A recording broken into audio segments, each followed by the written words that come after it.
So good morning, everyone, and thank you for coming to the Leading a Lean Organization session.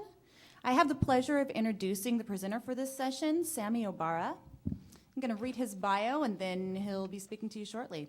Sami learned and implemented the Toyota production system at Toyota facilities in Japan, Brazil, Venezuela, and in the United States.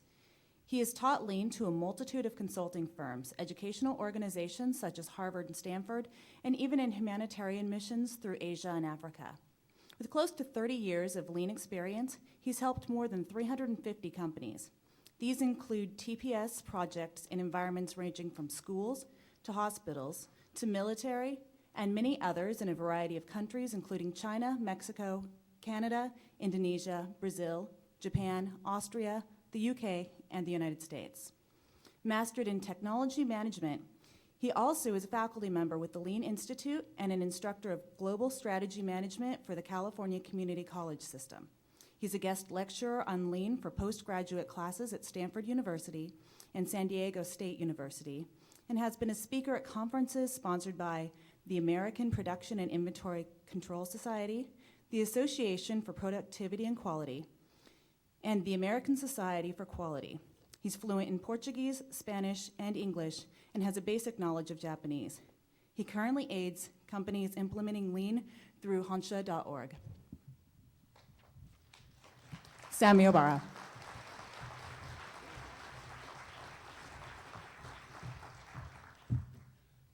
Hi, everyone. How are you doing? Good? Did you read the paper today? There's a list here, USA Today shows a list of the best and worst states for healthcare. And I was looking for Washington. It says here, it's in the list of the worst states. But it's DC, Washington, DC, don't worry. But the best ones are in California, Arizona, and Illinois. So it's interesting. How many of you watched or attended presentation from Virginia Mason? Almost all of you? Impressive, huh? That's great. Well, it's a big pleasure for me to be here today. We've been working with a few agencies here in Washington for the past 2.5 years. And I had myself the privilege to come here a few times. But most of the other times were people from Honsha.org. We are an alumni association of former Toyota people. And I have very good and very bad news this year. Maybe I'll start with a very bad. One of them, three bad things about this year. I lost a brother-in-law to cancer not too many months ago, and he was a missionary in the Amazon, a doctor. My sister married to him. She's a dentist, so they went to the Amazon for the 10th year. They are living there, and yes, he died of cancer. Now, last week, I lost a very dear friend to cancer again. So bad news all around. This good friend, she had 7 kids, and 4 of them stayed at our house, stayed over when she started chemo. And just last week, she passed away. The third bad thing on this bad news portion, I started working with one of the largest cancer centers in the U.S., if not in the world, in Manhattan, New York. And I found out one very, very disturbing information there. It was a clinical trial department. That's where they test new drugs for cancer patients. Both of these people, they died of cancer because they didn't find the right drugs.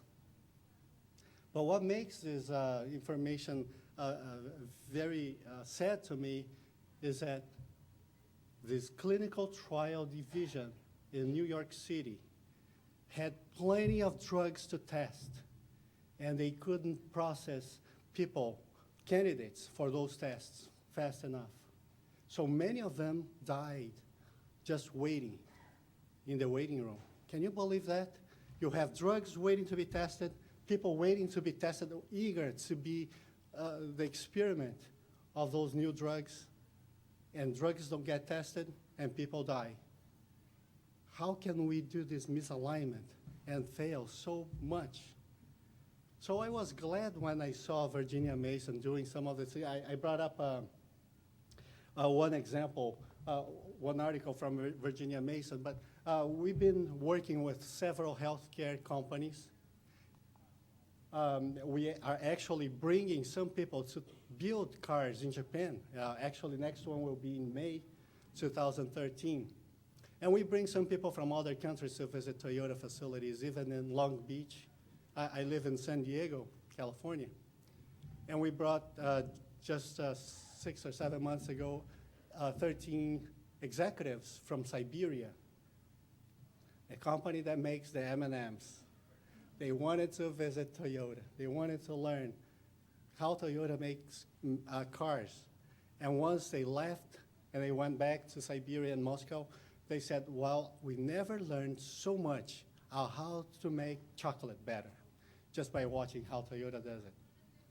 So when we talk about Virginia Mason, and this is an article that was in a paper some time ago, what can really hospitals and some other institutions, and maybe L&I and your agencies, can learn from a company that manufactures cars? If we understand the beginning and the origin of everything, this article here shows Edward Deming being a statistician, an American statistician, finding out that 40% of everything that we do is wasteful. They don't need to be done. Still, they are done by many companies, many institutions. It shows here, too, that Virginia Mason was sending people every year to Japan, starting with the senior management and then doctors. And they came back and they eliminated some of the wastes, reducing patient weight, reducing the oncology time, and some others, slashing 45% here in some other processes. So if we start, and I believe that you want to learn what is the difference between leading and leading a lean organization. If we understand the principle where everything started, it started in a country as big as this here. Edward Deming was born in 1900s. In 1950, he was trying to convince us here in the US that everything we do has a lot of waste in it, 40%. We said, Deming, we are so prosperous, we are doing so well. Why don't you just take a walk? We don't need you, actually. And he took a walk. He went to a place very, very small. Maybe it's a country that's about twice the size, maybe 3 times the size of the state of Washington. It's exactly the size of the state of Montana. But if you discount all the volcanoes that they had, and the lakes and mountains, and one of the densest populations in the world, the productive land in that country was the size of the state of Connecticut. Now imagine that small state with this geography, and of course I'm talking about Japan. Deming went to Japan and said the same thing, but take a look. It's a lot of pieces of islands. That's Japan. It's not bordering any other country. Doesn't have other countries that speak the same language. That's the entire country, that entire continent, let's call it. And when Deming said, I tried to sell this in America, they didn't buy it. 40% of everything we do is wasteful. The Japanese said, what? Please teach us. Where can we eliminate waste? Because if we can do that, then we can thrive. And in that little country, the size of the state of Connecticut, they didn't have the big 3, GM, Ford, and Chrysler. They had the big 11. car companies competing for that piece of land. Not only that, they had big electronics industry. And I bet you know many of them.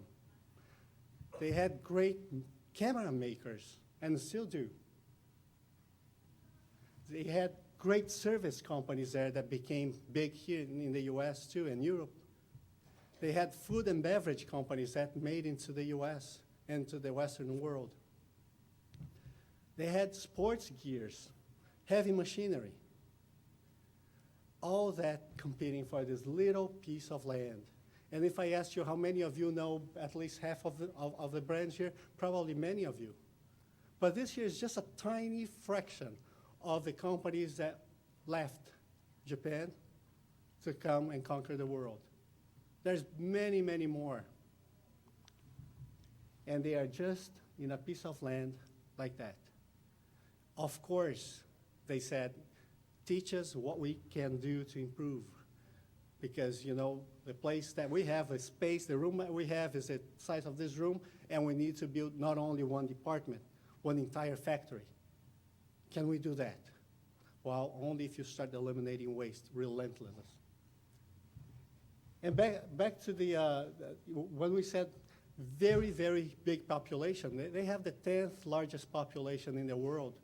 But in terms of area, they are the 62nd largest country. That means very small. And if you look into that, let me just ask this question.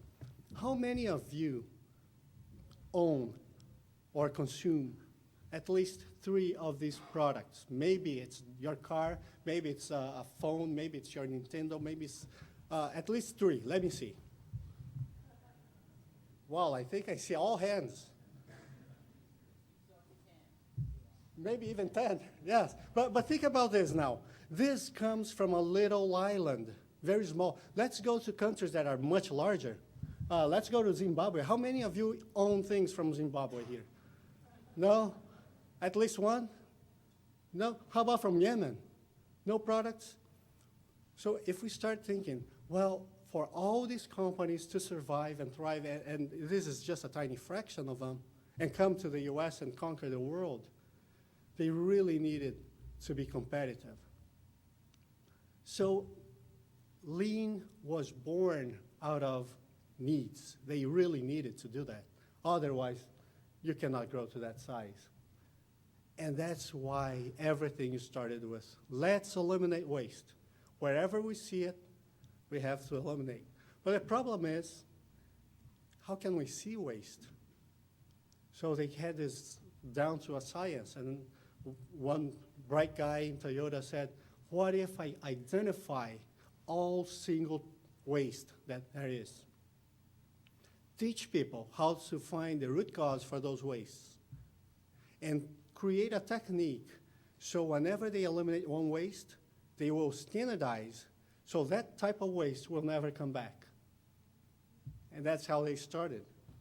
The only thing they were trying to do is to reduce the lead timeline from the time they received the order until the time they received the money for that order. And when we talk about being able to see waste, how many of you can see at least 5 faces here? Raise your hand. All right, how about 10 faces? Take a look at that.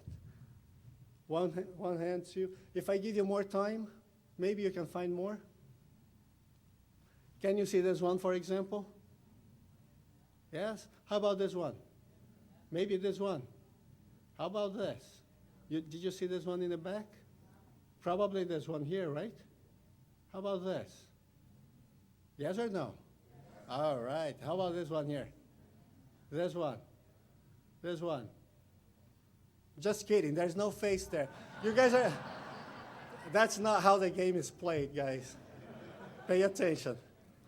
But if I ask you, oh, look at that. I'm now looking for wolves. Can you see at least 4? I can give you more time, if you don't mind skipping lunch. Well, you probably saw this one here, no? How about this one? There's one right here. Ah, how about this one? Most people miss this one here. You know, when we talk about waste, it's exactly the same. Sometimes the more we look at it, sometimes the more we look for it, the easier it is for us to find. So one interesting slide, I always like this here because it says here, before my Kaizen, Kaizen is roughly translated into continuous improvement. Before my Kaizen, I had to type 6 digits. After my Kaizen, I found a way to type only 4 digits, still get the same results. The results of my Kaizen, not only am I wasting less motion in 2 keystrokes, I don't type anymore, but I'm also eliminating the waste of correction in 2 different opportunities that I could make a mistake. Wow. Now let me ask you, do you agree that this lady is really eliminating those 2 different types of wastes? Now Toyota is posting posters like this in all public areas, and I mean meeting rooms, training rooms, but also elevators, cafeterias, parking lots, all the public places, urging people to pay attention. This is what we are all about. We cannot survive if people do not eliminate waste everywhere they find them. And that's the reason why they put so much emphasis in, well, how can you identify waste? We need to be able to do that. We need to be able to put standardization techniques in place so those will never come back. So improvement can really be continuous and not repetitive. Now, this is a $300 billion company. What do you think they are trying to do here? Because for a $300 billion company to be paying attention to something so mediocre like 2 keystrokes, doesn't that sound insane to you? No, now you can raise your hands. Anybody, does that sound insane or not? Let's be honest. Yes, I think it does. That's too little, that's too mediocre. And to prove, I know most of you didn't raise your hands, but it is very intriguing to you, I know that. As a matter of fact, when you get back to your offices tomorrow or the day after tomorrow, and your boss asks you, what did you learn? What are you doing here? And you tell him, or you tell her, well, I'm eliminating 2 keystrokes. I went there and I saw some examples and this is wasteful. I think you're not gonna expose yourselves, right? And if you do, please do not tell them it was Sammy who taught you that, because I know it doesn't fly well. Of course, this here is mediocre, but they are showing, hey, this is what everybody should be doing. That's what we are all about. We are about eliminating waste, and this is so important for our survival. Still, we look at that as, oh, well, who cares about that? That's too little. Where is the home run? And in the search for the home run, we just passed by so many of those opportunities that today, the largest auto company today is still enforcing that. So when we talk about waste, nobody wants to eliminate it unless there is a need. And there was a need in that little island that is almost 30 times smaller than the US. There was a need. You can't survive with that. But we don't have that need. You know, people always say, well, the US is so prosperous. You know, we don't need to do, you know, the name of the game has changed, as you probably know, with the technologies, with the internet, with all sorts of new facilities that can bring products from all other places. We are not competing just within our backyard anymore. You probably have more things that are made outside than what we have here. There was a study in 2000 by McKinsey showing that Toyota was considered one of the top companies, not only in the management side, but also on how capable, how their processes were. That means how lean they were. The same study was showing that GM was back here and USPS was down here. But there was never a need for those companies, especially USPS. You probably heard $17 billion in deficit in this past 2 years. That means every month the USPS is open, they are losing probably almost $1 billion. Where is the need? Who needs to create the need? At GM, they didn't see a need until it was too late. You know, in the same year, 2000, they were still bragging about record profits. All magazines and newspapers were talking about, while General Motors is hitting record highs, record profits in history. GM, the largest automaker in the world then in 2000, the largest one. Not too far from there, there was somebody, his name was Tom Peters. While General Motors was bragging about their record profits, he was saying, well, if things seem under control, you're just not going fast enough. And look at what happened only 7 years later. In 2007, GM sets company record for worst loss in quarter. How can the biggest company in the world go from record profits to record losses in just 7 years? Is that possible? What do you think? I think it is. History proved it. And they filed for new and new record losses, quarter after quarter, until they started talking about bankruptcy. And they filed for bankruptcy, not too far in 2009 already. From the same USA Today here, it was showing that Ford shares Toyota's vision, and the article goes on and on talking about all the other auto companies are following already Toyota. Not only that, all manufacturing companies, and not only that, service, healthcare, finance, insurance companies, military, because they found out, well, it's not how to make cars better, but how to see waste and eliminate them from everything we do. And when we talk about we need to see waste, and if there is no need, then leadership has the role of creating that need. People will not start going this extra mile if they don't see the need, if they see that we are good enough. There was a study mission that went to Japan, and they found out this. In Toyota, the employees themselves were contributing with one Kaizen every single day.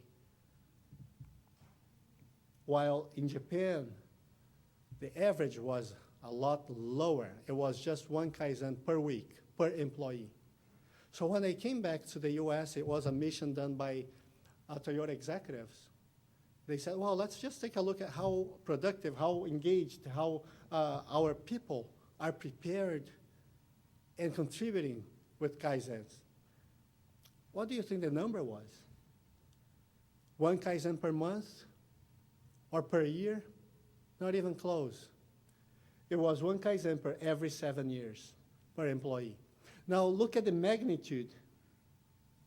If we are using Kaizens to eliminate waste, no wonder we cannot catch up with those people who are making one every single day. And maybe we are not just doing it because we don't know what it is, we can't see waste well, and sometimes leadership doesn't impose that, hey, waste is it's very bad to our organization. We may not be able to survive, and people just keep going as if nothing had happened. So Fortune magazine showed one interesting article. It was the world's most admired companies, and they said for the very first time in history, a non-US company is making top 10 most admired in the world. Not only top 10, it's the top 2. And the reason for that was they were still second place. General Motors was first. Toyota was not selling more than GM. However, it was retaining more money. It was making more profit than GM. And actually, than Ford and Chrysler, Nissan, Honda, Mitsubishi, Volkswagen. It was making more profit than the world's largest 12 combined. How can you do that if you're using exactly the same type of material? It's not that they were using cheaper material. If you're using the same technology, actually the technology suppliers to them was the same supplier to Ford, to GM. If they were using the same type of people, many people came from General Motors to work for Toyota, and vice versa. Workforce is very mobile. How come if they are using exactly the same components, the same input, they can have so much more left in their pockets? How much more margins? So a lot of people start studying the Toyota production system, and well, something is, the proof is in the pudding. And something is about their method that is different. Fast Company 2004 was showing that Toyota production system was helping the Japanese government and economy. Some other magazines and Business 2.0 was showing that post offices were using that. They saw the need way before it hit. We still haven't seen the needs here, $17 billion for the last 24 months. And our USPS, there was an article just recently. If it was a real company, it had been filed for bankruptcy already. Nobody lets a company lose $17 billion. Airports are using that, hospitals, government offices. The government of a country called East Timor in Indonesia, they asked us for some help. I went there myself, and I saw that the only thing they wanted was to reduce poverty in that country. So let's eliminate waste so we can become competitive and start exporting to some other countries.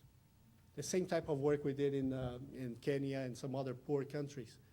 And we see the only thing they want to learn is how to eliminate waste for their survival. Now, why do we need to do that here? Because we are so rich. A lot of people can come to a place like this, they say, wow, this is abundance at its highest levels. Well, we don't see the need yet. Therefore, leaders, that's your role now. And if you don't see the needs, who is going to see it? Maybe your kids later? Maybe your grandchildren later? They're going to have to suffer if we do not take steps in advance. And this here just shows another article showing that the Japanese postal services was losing a lot of money every year, and they brought somebody from Toyota, and they started making money from the first year on. Well, maybe they saw the need when they were still small and losing 25 million. It's not that much compared against 17 billion. So when we talk about leadership may create the need, there's another thing that leadership needs to do, because if you can only create the need if you know what to do. And you create the need and you don't know what to do, how can you ask other people and demand other people on what they have to do? So it requires a little bit of knowledge. It's like the people doing and hitting that nail, using that brick, and you say, hey, guys, wait a minute, there is something better for you to use. Instead of hitting that nail, there is a tool that's called a hammer that's designed specifically for that. And you're trying to reduce waste and variation and eliminate your problems, get to the root cause, improve your flow, improve your value stream. Oh, there's a great foundation for that. It's called Lean. So, boss, what is Lean? Oh, I don't know, but I know that there is something. That's not really a leadership attitude, right? And if you start looking at literature and what else there's out there, you'll find plenty of books about Lean. Plenty of information and classes. But maybe one thing that's more important than learning about tools is learning about the purpose of each one of them. And many times we miss exactly that point. For example, 5S. What is the purpose? I believe that many of you already heard about 5S because that's one of the starting points for Lean in many companies. We usually, when Hansha.org goes to an institution, the first thing that we do is an assessment of what you need to do. In many cases, we find out that's the starting point for you. You don't have the foundation, the stability that's necessary. Well, 5S just says it is a methodology for you to visualize waste easier, and that's it. And we see books about, housekeeping. 5S is about housekeeping, and 5S is also about bringing people together. I was just reading this article. 5S is the best methodology to bring people together, work together, get to know each other. And, there are there's one very good thing that can do that bringing people together task better than 5S. It's called beer. Every time I bring a pack of beer, a lot of new friends. Everybody wants to work in that area. There are other places. That means if we do not know the purpose, we might be replacing that 5S with some other things, thinking that that was the right thing. Now, there was a study just recently showing that it takes us about 30 minutes per day just looking for things. 30 minutes a day. Imagine, I was asking how many people we have in some agencies. Well, 2,000 people in some agencies. 2,000 people at 30 minutes a day per person. That means 1,000 hours. Of course, nobody works 1,000 hours, but divide that by 8. You will know exactly how many people you would need in a department just looking for things. Isn't that insane? And then 1,000 people department. Now, let me ask you this. Do you think it is possible to carry one department exclusively, just looking for things, so nobody else needs to be looking for things? So there's a dial 1-800 look for things. Okay, yeah, look for my keys. And they bring you the key. And that department has to be pretty big, no? Now, I don't know much about other agencies. I've been to a few here in Washington. And I don't know if you're too different from the companies we work with. But most companies fall into that statistics. That means that maybe you have a department of 500 people just looking for things.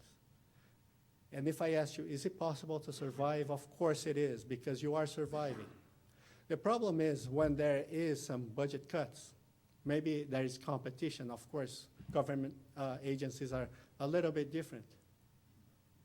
But we just forget about that, because 30 minutes is just 1 minute in the morning and 1 minute before lunch, and those add up to 30 minutes. But when you see a picture like this from Toyota, for example, it just shows, well, they taped around the corners, so it's easy for people to eliminate the waste of where should I place this here, so it's closer to the recycle bin, or the janitor can replace that a lot faster. This is in the DFW airport, showing how they eliminated waste. This is a 5S example, making things visual so planes don't have to re-taxi. And there's a very short connection to the bridge. So change over time. The time that the plane stays in ground is very, very short. Eliminating waste. So having that type of demarcation on the floor or where people know the taping on the floor is not the 5S, but it's the elimination of the waste, that is. And we see a lot of people just taping the floor, thinking, oh, I did my 5S, and you do that only for moving things. You don't do that for things such as, this is in San Diego, by the way. I thought, well, I have to take this picture because it is interesting. You see a lot of things that we do, but we don't know the purpose, and we call it 5S. Or Kanban. Kanban, many people use it. Kanban is nothing more than an artificial method to connect processes. This is a Toyota manager just showing that, and he asked me once, he said, Sammy, all these people that come to visit us, why are they so interested in Kanbans? Well, because that's what the books teach, step by step, how to do it.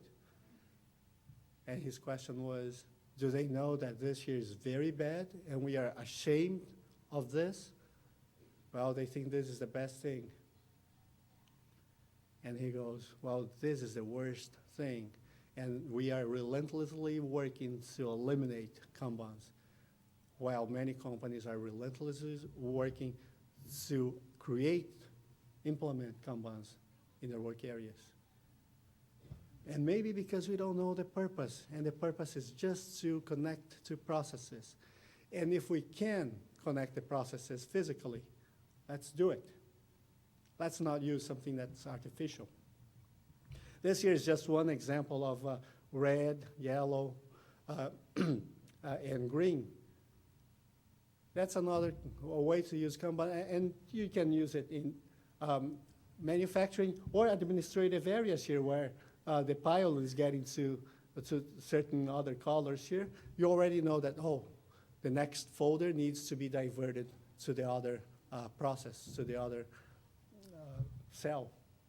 And you have controls here showing what is the rate or your cycle time. So this concept of green, yellow, red, if you don't understand and you think, well, this is just, if it's getting close to the red, it's replenishment time, let me implement Kanban wherever I need replenishment. Like one director of a big pharmaceutical company, he called me and said, I understand the concept of replenishing every time he gets to the red. And to take a look at this, he opens his drawer inside his big office. And he says, I never run out of cigarettes anymore.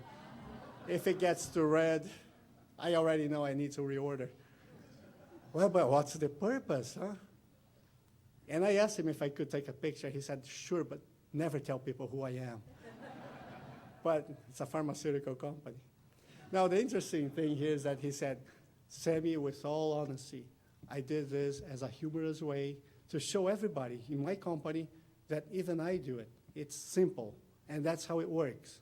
But I know this here is just a icebreaker for people who are reluctant in implementing Lean. I just tell them, I do it, why don't you? So that's a leader. Oh, our PDCA, what is the purpose of PDCA, or Plan, Do, Check, Act? Well, that's a methodology to eliminate problems through its root causes. And it looks like this. This here is the one A3 that's blown up, and you can see the amount of data they collect and how visual they do things. But to get to this point here, and we are talking about sometimes machine operators, people with the minimum education, that they can read and write, sometimes only their names. But they can solve problems better than many other high executives. Many more people with great education. But those are floor people. They can solve problems. But everything starts with an A3 like this here.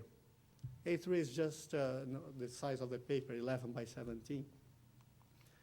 And every time they start, the sensei, or the instructor, the person who is coaching that person, asks many questions. This here, the yellow bubbles, people call it yellow bubbles, are questions.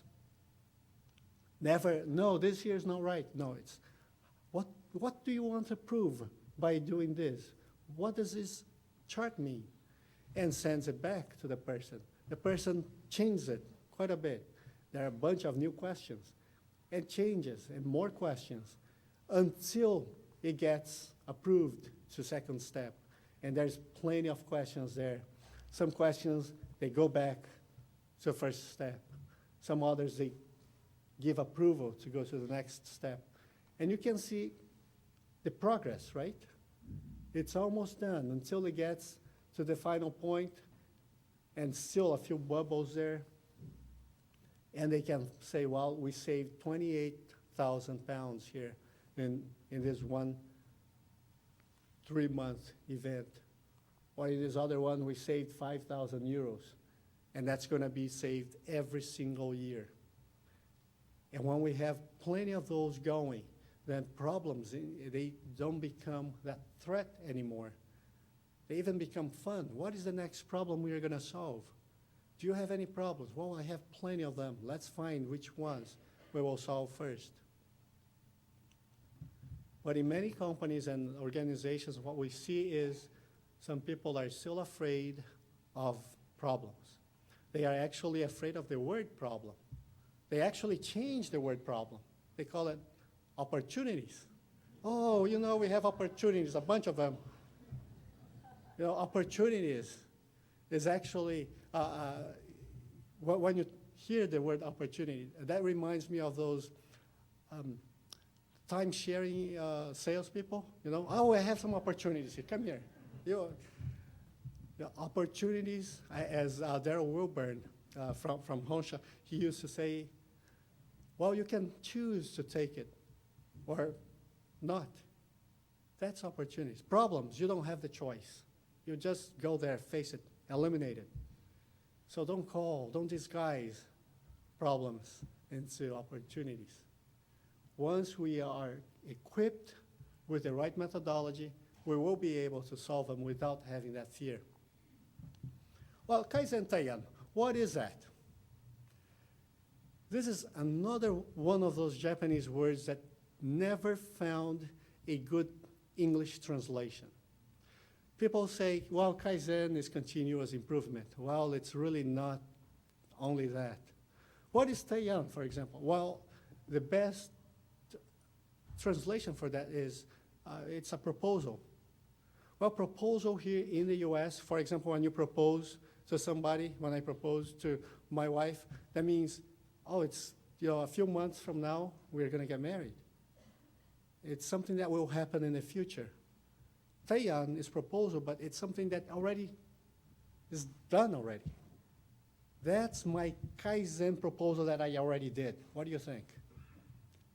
See, there is no word in English, right, for that. So it is difficult for us to try to translate even Kaizen into continuous improvement. It's not that. But that's the closest we can get to. So continuous improvement proposal.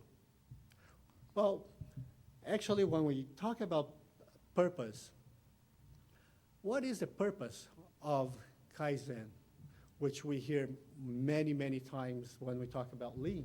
Well, there are only three: reduce waste, improve quality, or improve safety. Well, how about, we see people changing the carpet on the floor here. That's great. That's great Kaizen. No, it's not. Are you helping eliminate waste? Is it helping the quality or safety? No. So it's not a Kaizen. That doesn't mean you have to stop it. You have to keep changing it. That's really nice. It's necessary. And I'll call it an improvement because it is. But I'll never call it Kaizen because it's not. What is Kaizen then? It has to reduce some waste, for example? Yes. That means we need to learn what waste is. So if anything that reduces waste is a Kaizen, no. There's some other screens here in this funnel. Meeting the purpose is only one of them. The second one is, does it address the root cause? And what is the root cause of, for example, this here is just one example. What you see is a little boy here, ripped his pants, goes to his mom, And she says, just throw them out. I'll buy you a new pair. Well, the grandma says, you know what? Don't throw them out. That's waste. It's $10 a pair. Let me just patch them for you. That's going to cost me just $1. And that is what we call fixing. Until somebody has this great idea and says, you know what, we can do double stitches, stronger threads, using a sewing machine. And a lot of people call this a Kaizen. But this here is still just an improvement. Kaizen is only when you go to the root cause and you eliminate it. So not only do you need to eliminate the waste, but you have to do it at its root cause. And if I just stop here and ask you, where do you think you are, or maybe not even you, people who didn't have the opportunity to come to an event like this, didn't have the opportunity to attend workshops, to read books, maybe people who, they have to be in the office, in the agencies there. What do you think their level is here? I'm pretty sure it's not level 1, where everything you do, you just throw them out and let's just be wasteful. Just from the speech from your governor today, I can tell you, you don't have this mentality. It's very obvious to me. But I'm also afraid you're not here either. But still, I want to ask you, how many of you, and maybe not you, because as I said, you have higher education in Lynn than the other people who are not here, but people who stayed behind in the agencies, couldn't come here. How many of you think that your agency or your teams or your departments or your companies are in step number 4? Stage 4, they always look for the root cause and they are always trying to find it and eliminate it. Good. So that leaves just 3 and 2. Now, how many of you think that your people are in stage 3? They are always trying to improve. Let me see a show of hands. Maybe a third, not even that. Or some people are afraid of raising their hands. Let me ask you, how many of you think that you are on 2? You are just fixing things? Oh, yeah, the great majority. Very good. This here becomes a self-reflection for you, I think. If you're not here yet, or maybe not even here yet, as a leader, what are you going to do about it? Because after this seminar, maybe tomorrow or maybe Thursday, you're going back, right? What are you going to do about it? Understanding where you are and where you should be. Unless you say, no, I don't think we would like to be here. Then that's a different story. We can talk after the session. But if you agree that, yeah, we want our people to get here, so what is your step? And the third and last screen here is your idea standardized? You already eliminated the waste. You already found the root cause of it. So what did you do to standardize, meaning it will not roll back with time? Standardization is something like this. A little wedge that you put just behind the rock, which is your improvement. So that improvement will not roll back with time. Sometimes it's because of job rotation. You're not going to be there next year. Maybe it's changing government. Maybe there are several reasons. Did you do anything to standardize your accomplishments so it will remain in place?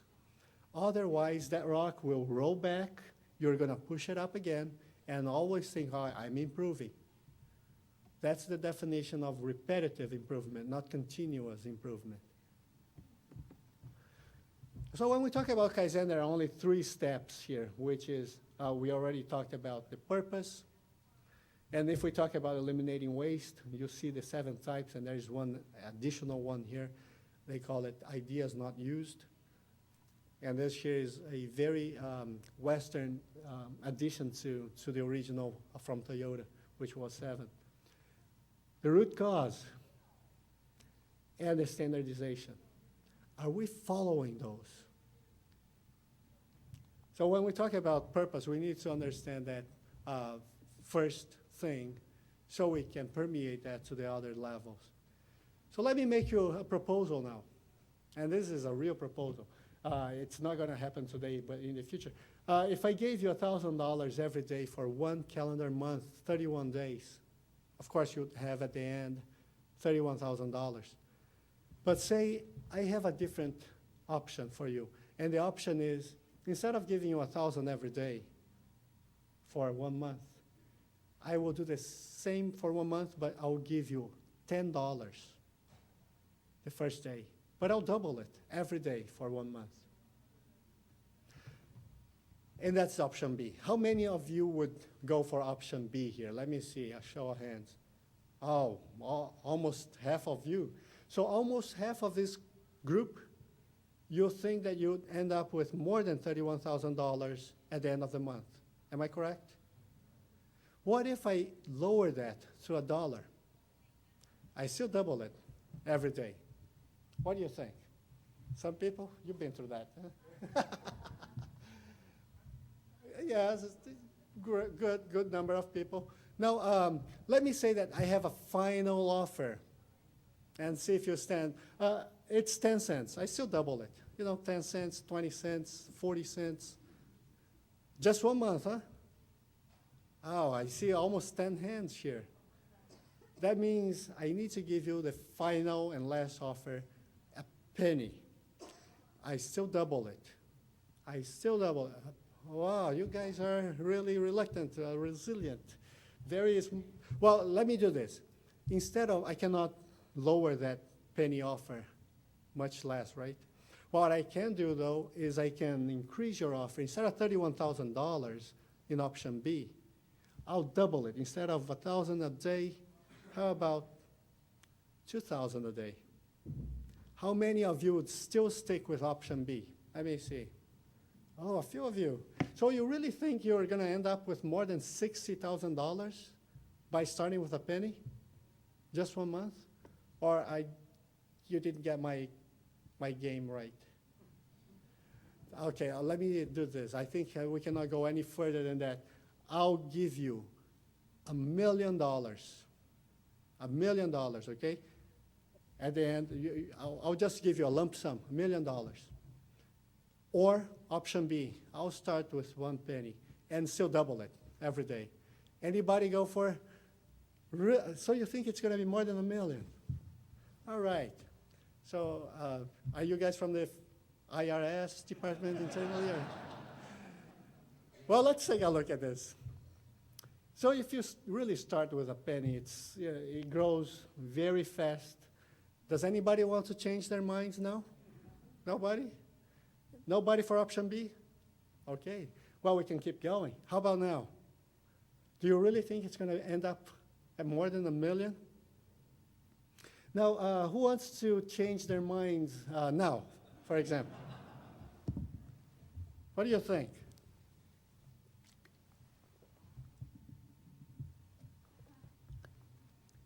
Is that correct? Yes, it is Excel.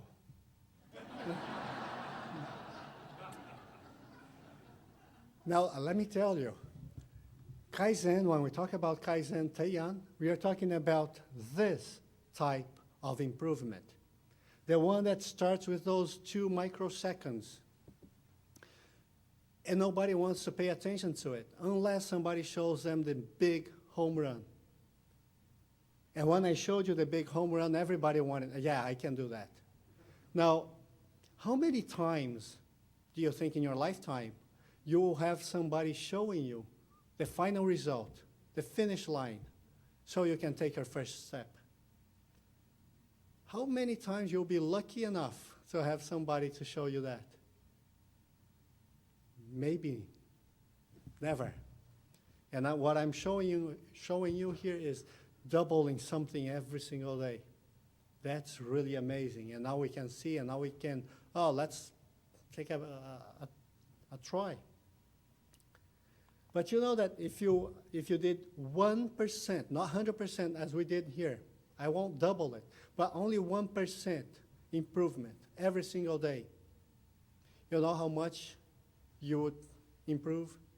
There is a book, we just launched this book. It's upstairs in the honsha.org booth, and it talks about this.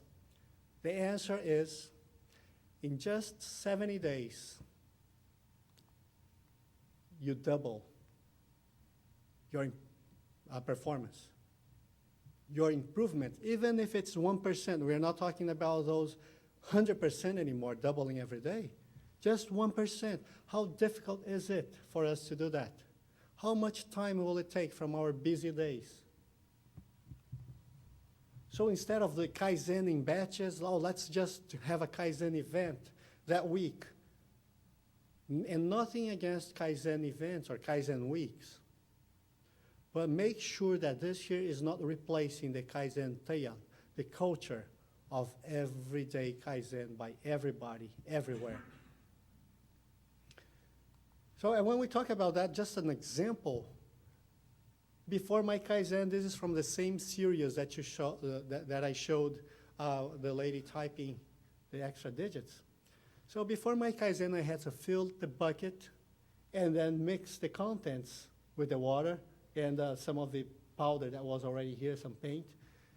And after I'd done that, I would take it to some other step. But after my Kaizen, it says here, I found a way to connect a pipe. And at the end of the pipe, I punched some holes. And when I'm filling the bucket, it's already mixing the contents at the same time. And that's my Kaizen in my work area. I've done that. It's my proposal of what I already did, right? It took me maybe 5 minutes to do that. And it will stay there. So it was a waste that I eliminated. Oh, but that's just a minute. You know, it just takes you a minute every time you do this. It's 1 minute per cycle time that you are saving. That's nothing. It is nothing, actually. It's nothing, it won't go to your bottom line. Please, don't get me wrong here. I'm not saying that this 1 minute is going to save you hundreds of thousands of dollars. It will not make it to your bottom line. The only thing, you will still have the same payroll. That guy is going to be 1 extra minute idle. Oh, that's how Lean works. Kaizen works like this. So you eliminate minutes and people get more idle. Well, in the beginning, yes, they do. But a good leader that understands the technique will tell that person, so what are you going to do in this 1 minute that you have added to your cycle time? What can you do? And you will coach those people to think, well, the next step is to really take the bucket and see if, it's the right weight. And before I had to do this, just bring it to the weight scale, find out if it's the right. If it's not, I have to either remove some water from that, or I have to get back to that faucet and put more water in. Well, so what's your Kaizen? After my Kaizen, I found a way to just put some lines here that shows exactly where I have to stop filling the bucket. How long does it take? Well, it took me just a couple of minutes. Well, where did you find those couple of minutes? You know where I found it? I found it right here. This year, I don't have to do it anymore. Therefore, I use this time to do more Kaizens. And instead of that 1 extra minute, now I have 2 extra minutes because I don't have to do this either. And that's how 1 became 2, and 2 became 4, and 4 became 10 million. But we don't want to do that. And why is that? Well, one very interesting one, too, is this here. It's a Kaizen about safety, and it says, before my Kaizen, people would pass by this pillar and would hit their heads against the cover of the key box. After my Kaizen, I found a way to just tilt the box a little bit and put it back into the pillar, and gravity would close that lid. Gravity. So there is no risk of this happening anymore. Now, here's a good question for you. How many of you see this here as something that's great, something I can do? It is a Kaizen. Just think about that. Because I'm going to start asking a few questions that will require deep thought. And this is, say that you're very busy, you have a workload that is tremendous. You have reports to turn in, you have some other meetings, you have people you have to meet, and many other things you have to do throughout your day. How many of you, honestly speaking, would take some time out, maybe 5 minutes, maybe 10 minutes, and devote, this time is for me to do Kaizens. I'll do that today. And I'm talking about very busy, huh? Don't think it's mildly busy. So some people, a few, maybe 3, 4, okay, 5. That's great. I'm glad to see that. Now, say that this lady, she is passing by and she hits her head and she's dizzy now and she's bleeding. She's on the floor. And you're passing by, you're with your folders going to that meeting, and you still have so many other things going. And you see that person in need. How many of you would stop and help her? Let me see. Oh, almost all of you. So government people are really nice people. I knew you'd do that, of course. But it's getting more difficult, the question now. The other question is, now say that you're not only very busy, but the lady is from a different agency. Would you still help her? I knew it. So everybody would help. And maybe this lady, she will need some extra care. Maybe she needs to be taken to the hospital. How long does it take? This here would take you 10 minutes. This here, helping the lady, maybe an hour. An intriguing question is, so you don't have 10 minutes here, but you have 1 hour to help her. And I know you would. That tells me something about you. It tells me you do have time. You have an hour. What you don't have is priority. 10 minutes. But that's not your priority. Your priority is to maybe help her because it already happened. Now, how many people you know who have leadership roles that are leading from behind? They are waiting for things to happen. Now I'll go and fix it. I'll go and help. I'll do something about it.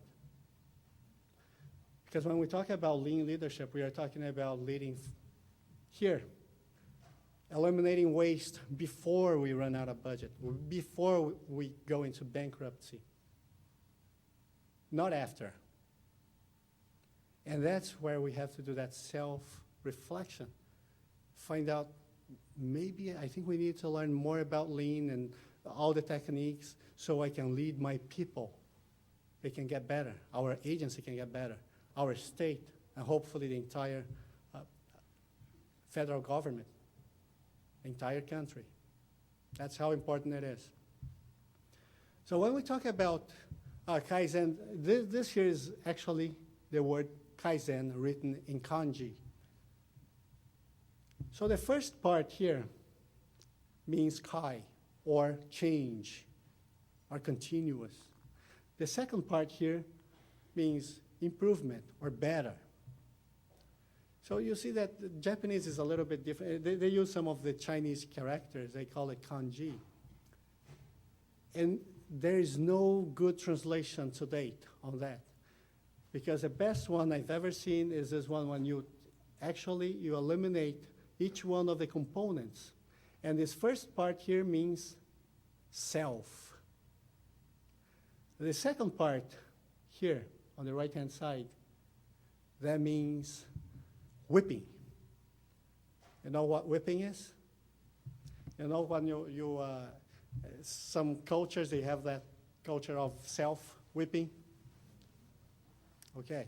What do you call it? Flagellation. This second part here, if you separate this part here, it means sheep. You know sheep? The animal? This second part here means altar. You remember in the ancient civilizations, they would offer sheep and goats in an altar. Now, combine all that together. The continuous improvement, change for the better, altar, self-whipping, sheep. Is there any word that comes to mind? You know, the word that comes to mind for me is sacrifice. Sacrifice, maybe it is something else we need to do. It's not just, well, let's just continuously improve. No, it will require something more than ourselves. In exchange for that, we will have something. Maybe employment security. Maybe better times for our state, in our companies. Maybe more stability, even within our families, because we can every day count on the financial stability that our jobs bring, our companies bring. So this here is extremely important for leadership to know. If we really want to embrace lean, we need to take that step.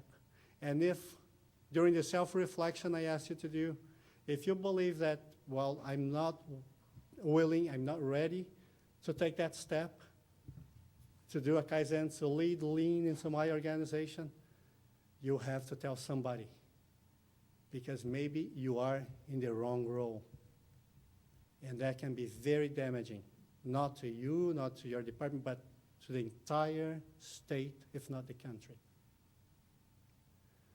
So guys, that's all I had to share with you today. I know many of you, it's still 5 to 12. Some of you might have questions, but I'll be here after this year. I will just dismiss everybody. We can still talk. But hopefully you'll stop by the booth, ask questions, talk to Daryl, or we have Mona Mitchell here too. It will be a pleasure to get to know you personally. Thank you very much.